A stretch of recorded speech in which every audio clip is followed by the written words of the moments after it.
এই লিচু বাগান থেকে বিনামূল্যে লিচু খেতে পারবেন যে কেউ, লাগবে না একটি টাকাও। এলাকাবাসীর কথা চিন্তা করেই এই লিচু বাগান থেকে সবার জন্যই লিচু খাওয়া ফ্রি করে দিয়েছেন বাগান মালিক। আর এই বাগানটার মালিকও অনেক ভালো, মানে এটা সবার জন্য উন্মুক্ত করে দিয়েছে। 200টি গাছের বিশাল এক লিচু বাগান। বাগানের প্রতিটি গাছেই থোকায় থোকায় ঝুলছে পাকা টসটসে লাল লিচু। মনের আনন্দে গাছ থেকে লিচু পেড়ে খাচ্ছে কয়েকজন কিশোরী। নেই কোনো বাধা, নেই কোনো ভয়। এই বাগানে আমি বিগত 16 বছর যাবৎ কাজ করি। এই বাগানে কাজ করি। এই যে লিচু পাকে, একটা লিচু বিক্রি হয় না। এই লিচু মানে সবাই, গ্রামের ছোট বড় সবাই মিলে যখন পাকে সবাই আসে সবাই হাত দিয়ে ছিঁড়ে ছিঁড়ে খায়। এবং অন্য অন্য জায়গা বাইরের থেকেও লোক আসে, অনেক লোক আসে। আসার পরে এরা নিজে হাত দিয়ে ছিঁড়ে ছিঁড়ে খায়। এ বাগানের লিচু কোনোদিন বিক্রি হয় না। শুধু এই কিশোরই নয়, গ্রামের ছোট কিংবা বড় সকলের জন্যই উন্মুক্ত এই লিচু বাগান। যে কোনো দিন, যে কোনো সময় বাগানে এসে লিচু খাওয়া যায়, এমনকি পরিবারের সদস্যদের জন্য নিয়েও যাওয়া যায়। আমার বাসাটা হচ্ছে পাশের এলাকায়। আমরা মাঝে মধ্যে এখানে আসি বা খাই। অনেক ভালো মনের মানুষ ইনি।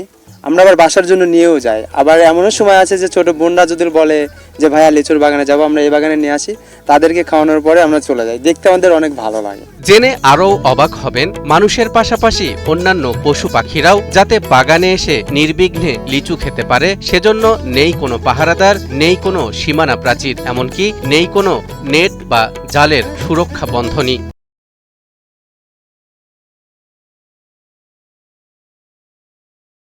আমি দেখাশোনা করি। 8 বিঘার মতো বাগান আছে, 200 মতো গাছ আছে। এখানে সবাই পশু পাখি, শিয়াল, বাদুড় সবাই খায়। মানুষজন গ্রামের সবাই আসে খায়। মানে নেট জাল বা কোনো কিছু দিয়ে আটকানো নাই, চারদিক খোলামেলা, পাখালি সব কিছু মানে ইচ্ছা মতো খায়। ব্যতিক্রমী এই লিচুর বাগানটি শখ করে গড়ে তুলেছেন মোস্তফা জামাল শামীম নামের এক কৃষিবিদ। আমাদের এখানে কোনো রাসায়নিক সার অথবা কীটনাশক ব্যবহার করা হয় না। আপনারা হয়তো খেয়াল করে দেখছেন যে বাগানে কোনো নেট পর্যন্ত দেওয়া হয় না। এখানে পশু পাখির জন্য উন্মুক্ত, শুধু পশু পাখির জন্য না, আমাদের এখানে যে সমস্ত গ্রামের যে সমস্ত মানুষ যারা আছে, বিশেষ করে আমাদের ছোট্ট বাচ্চা ছেলেরা যারা আছে, বাচ্চারা যারা আছে, তাদের জন্য এটা উন্মুক্ত।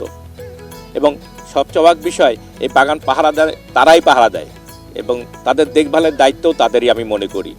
এবং এটা একটা শখের বাগান। জানা যায়, পাবনার সাথিয়া উপজেলার আলোকদিয়া গ্রামের পৈতৃক জমিতে গড়ে তোলা এ বিশাল বাগানের লিচু তিনি কখনোই বিক্রি করেন না। আমি বাগানটা বিক্রি করিনি এই কারণের জন্য, আমি যদি বাগানটা বিক্রি করতাম তাহলে এই বাচ্চাগুলো এই লিচু খেতে পারত না।